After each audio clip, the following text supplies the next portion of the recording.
A'udzubillahi minasyaitonirrajim. Bismillahirrahmanirrahim. Assalamualaikum warahmatullahi wabarakatuh.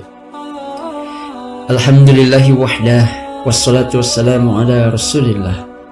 Sahabat Hanifah Channel sekalian, kita hidup di zaman yang bisa dikatakan bahwa memang sudah akhir zaman, sehingga tak sedikit kita temui seseorang yang menzalimi seseorang, mengambil hak seseorang, mengambil harta orang, merampas harta yang bukan miliknya, korupsi, mencuri, begal, dan lain sebagainya.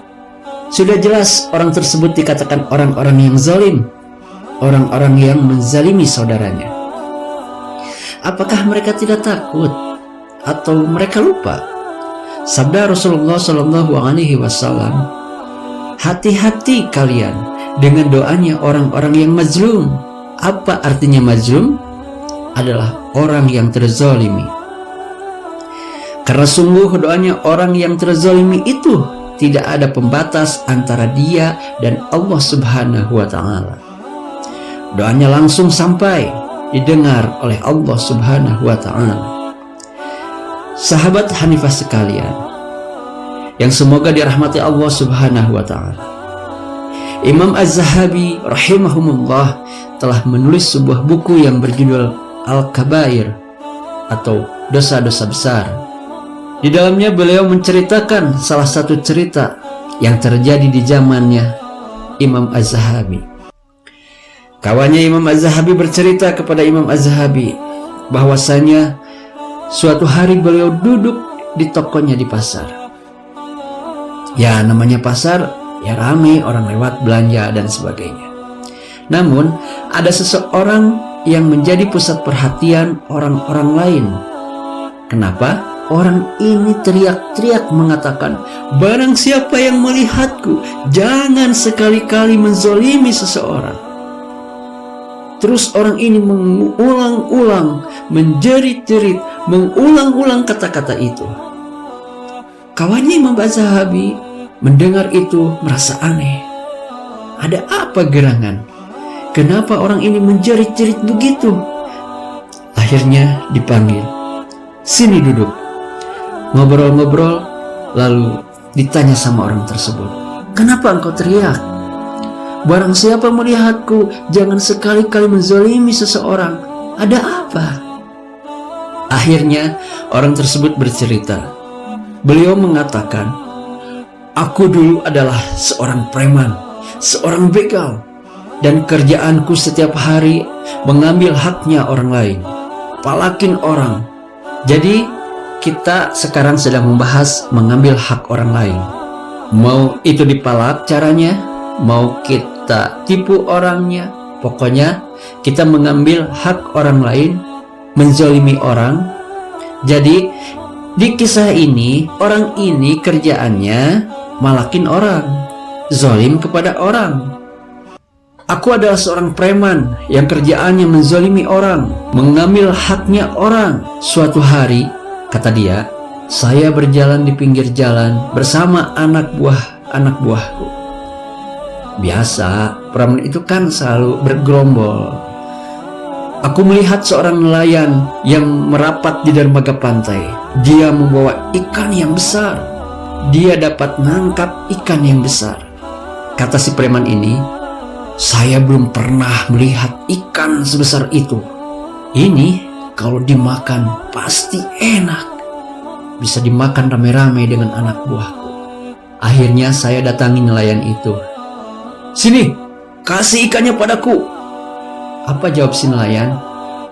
Demi Allah, aku tidak akan berikan kepadamu.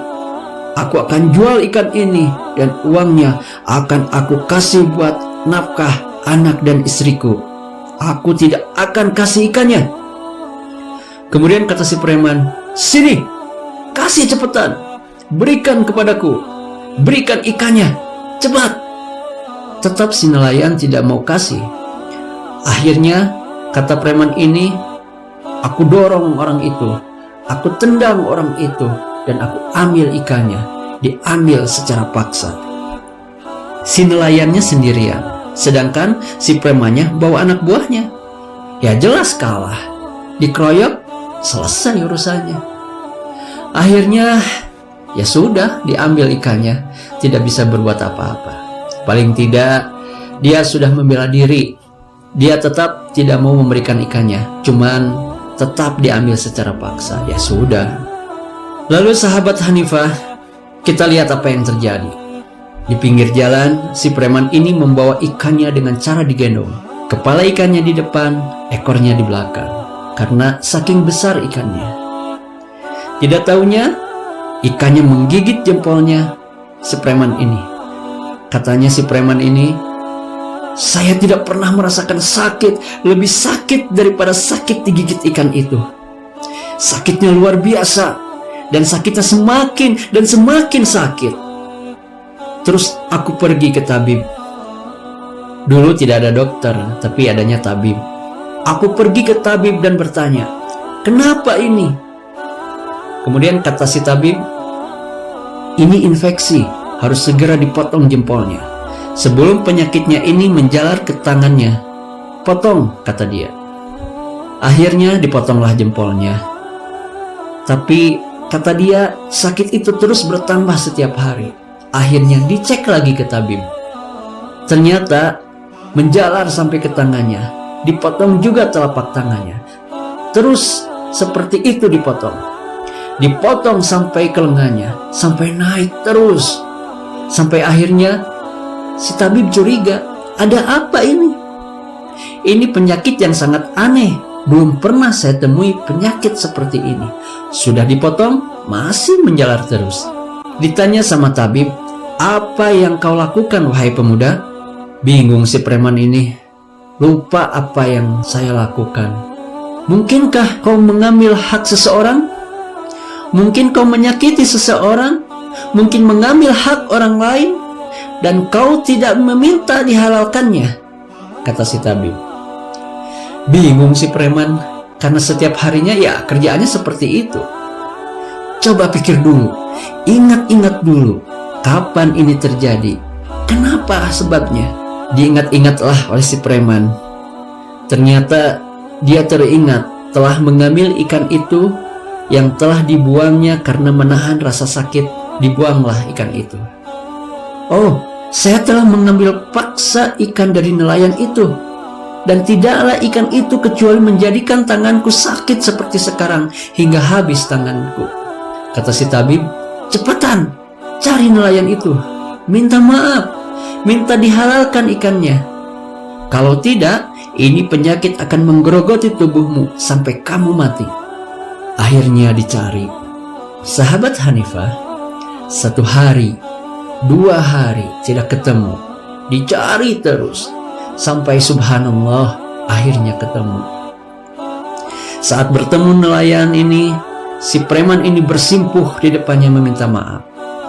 "Tolong maafkan saya, tolong dimaafkan, tolong dihalalkan." Si nelayan bingung. Bangun, ada apa? Siapa kamu?" Nelayannya sudah lupa.